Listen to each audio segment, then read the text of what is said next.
Miss Jenny with Miss Jenny's Cleaning, and I talk about cleaning all the time. It just seems like it's always something that I talk about, and I don't know if it's because of what I do or if it seems to be I don't know. You know, when I started doing these videos, I thought, well, this is kind of boring. Nobody wants to talk about cleaning, you know, but I'm finding that it's actually I talk about it all the time.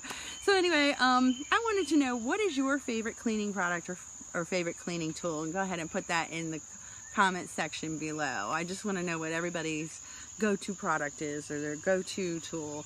Mine, I love my Shark vacuum cleaners. They're my favorite tool.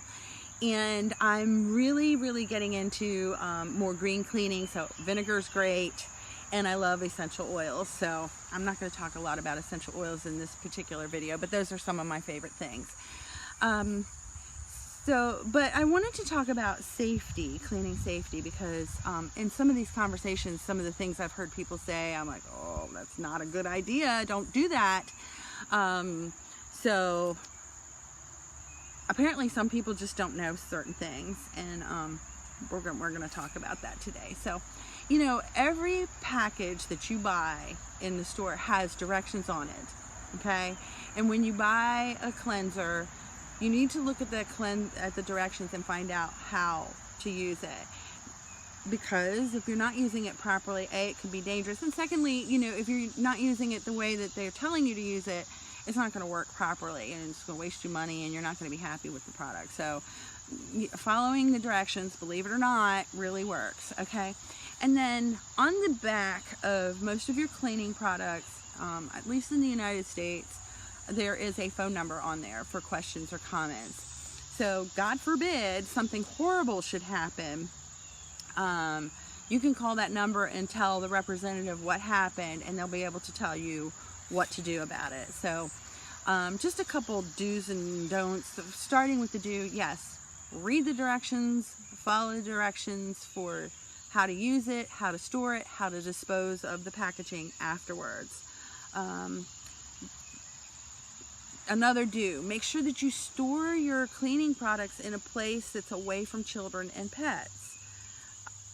You know, I'm in a lot of different people's houses, and I find, particularly in the bathroom, people will stick cleaning products behind the toilet, and kids are dumb. Well, I shouldn't say that. Kids are curious, and they want to see things, and they may grab something and squirt their brother or sister in the eye, or something. You know, you never know what a child's going to do.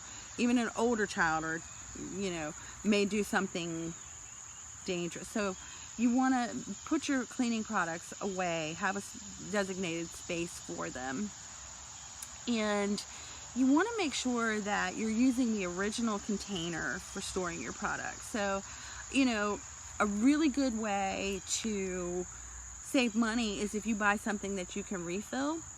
That's great, but you want to make sure that if you're putting window cleaner, you're putting it in a bottle that was designated for window cleaner. You don't want to put window cleaner, which is ammonia based, into your empty shower cleaner, which may have bleach in it. That is dangerous. Those two chemicals, bleach and ammonia, create a toxic gas, okay? And you don't want to use those together.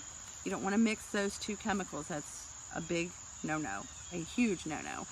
And this is actually the thing that brought me to this video, because I had somebody working with me on a big project during last year, during the flu season, when everybody was getting sick, and had suggested that I put a little bit of bleach into my cleansers, and I'm like, no, we're not doing that. A lot of the stuff I use is ammonia based.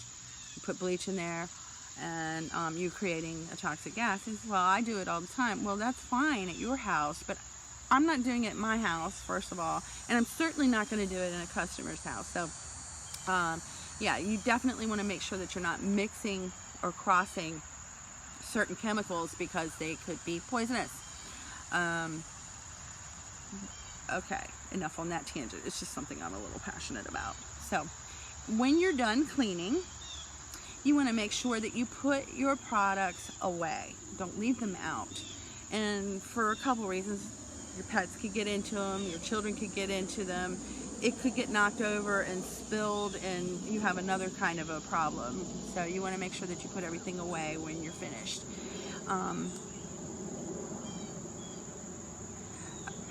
Sorry.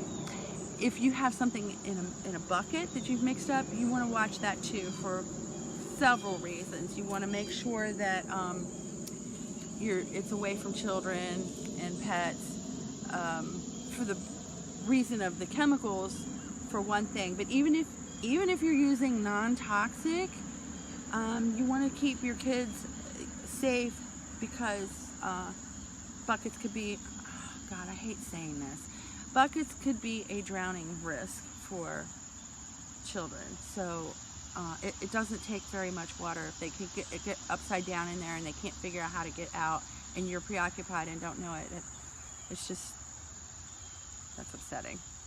But anyway, yeah, you want to keep an eye on your buckets. And then when you're finished, you want to make sure that you put your lids on properly, especially the ones that come with the child safety lids. You want to make sure that they're tightened all the way so they're hard to open. But definitely, even if they're not, that dangerous, you still want to make sure that the lid's on properly, because we all know what it looks like under the sink. We're going to be honest here with ourselves anyway, and things get knocked around down there, and you could end up spilling a whole bottle of something inside your cupboard. So you want to make sure that these close them properly.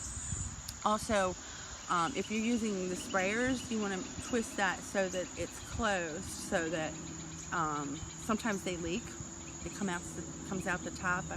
I know heat will do that, but I don't know. Sometimes they just do that. Other things cause that, but you don't want to accidentally spray something until you're ready to actually use it. So you want to close those as well. A couple don'ts. I've already touched on one of these, but you don't mix products, okay? So because of the fumes, you can create poisonous gas, and that's not good. And then you never ever reuse the containers for other purposes, because there still could be residue on the inside of those containers, and you want to make sure that you dispose of them properly, so that you're putting them in the right type of trash receptacle, whether they can be recycled or not. So those are two other things. So those are my do's and don'ts for safe cleaning. If you have any questions, please let me know. Don't forget to let me know what your favorite products or tools are. Put that down in the comments too. Hit the like button if you like my video, and don't forget to subscribe if you want to learn more. Thanks. Bye.